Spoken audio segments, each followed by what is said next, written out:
你認為有創造力嘅人應該具備邊啲品質？我主要喺創意人士身上尋找對人性嘅深刻洞察力，因為我認為說服嘅真正基礎係了解一個人嘅動機。咁事實上，約翰呢，我最近喺一所大學做咗一次演講，並且就呢個主題寫咗啲文章。我想知道我係咪可以我讀俾你聽？我講過咧，作家關心佢咧係冇寫入去嚟嘅，而傳播者唔單止關心自己寫咗啲咩，仲會關心讀者從中得到啲咩。咁所以佢會變成一個研究人點樣閱讀同點樣聆聽嘅學生。佢會發現大部分讀者攞完咗之後，唔係腦入邊有一個清晰、精確、詳細嘅內容記錄，反而只係有個模糊朦朧嘅印象。而呢個印象係由寫作嘅節奏、比例同埋音樂感所形成，唔淨止係文字本身。佢仲發現讀者係用自己嘅自我、情感、衝動、偏見、慾望同埋理想去閱讀，而佢會用腦去合理化嘅事實，直到冇事實變成咗慾望嘅工具。人其實係大自然創造出嚟嘅，我哋有呢啲本能，真係會主導住我哋嘅。係如果我哋唔明白呢點，只係純粹用理性去處理，其實好難行得遠。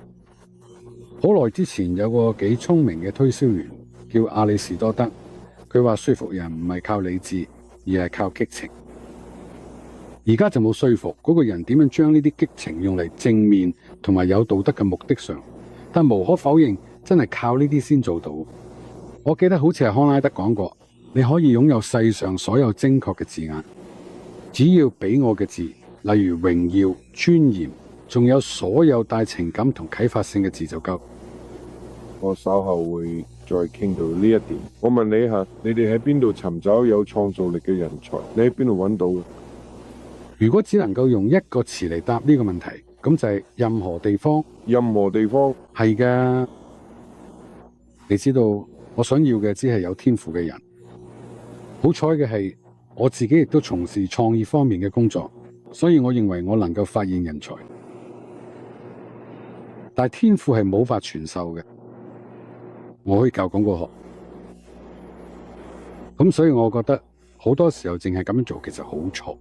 只係去揾一個喺某個範疇有豐富經驗嘅人呢，事實上呢，呢樣可能反而係一個大障礙，因為嗰個人可能會照舊做翻以前嘅嘢。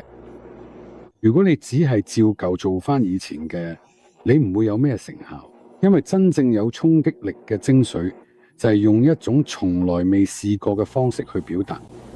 我想問你，我有個印象，Doyle Dane Bernbach 大部分創意人才自己培養，你請後生仔女再訓練佢哋。完全正確，就係佢發生嘅。我有幾個好出色嘅創意人，佢哋都係嚟自世界上最意想不到嘅地方。有一個最初係喺一間叫 Broadway Maintenance 嘅地方嘅揾我，帶住一本折到爛晒嘅小文件夾，入邊係冇自己做嘅嘢。但我哋喺用字同埋構思上面睇到一種新鮮感。咁之後咧就成為咗 Bob Levinson 咧，係其中一位頂尖嘅創意總監。我仲揾啲 Phyllis Robinson，佢係我哋第一位文案主管。當時我係佢一間廣告公司嘅推廣部門揾到嘅，其實佢本身都唔係。嗰陣時大家都覺得佢未夠資格去國家部門做嘢，但我覺得啲人可以比 Phyllis Robinson 更加出色。我哋嘅創意人才嘅標準其實唔夠好，我哋好多時都要靠佢象徵符號，但你知啦，象徵符號有時都會帶嚟麻煩。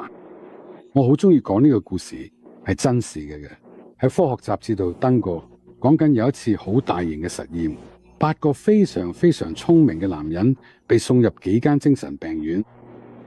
其實佢哋都係好正常嘅人，但個實驗就要將佢哋當成精神分裂症患者嘅記錄落去。而呢個實驗艙目的就係想知道醫護人員要幾耐先發現佢哋其實係正常人。你知嗰件事發生不久之前呢，研究所裏邊嘅真正病人懷疑呢啲人係真正嘅正常人，但係醫生們喺呢啲正常人住院嘅成個過程中，卻從未懷疑過。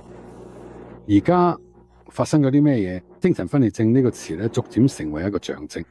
佢哋受到訓練同埋佢哋受到咗呢個詞嘅影響，所以你喺呢方面一定要非常之小心。俾我問你一個問題：學術背景對創意人才重要咩？不，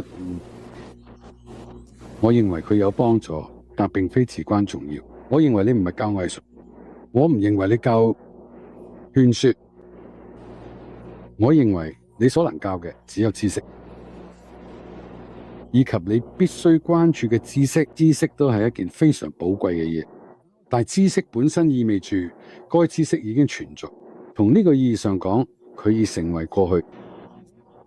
唯一可以帶你由知識走向未來嘅就係一個諗法。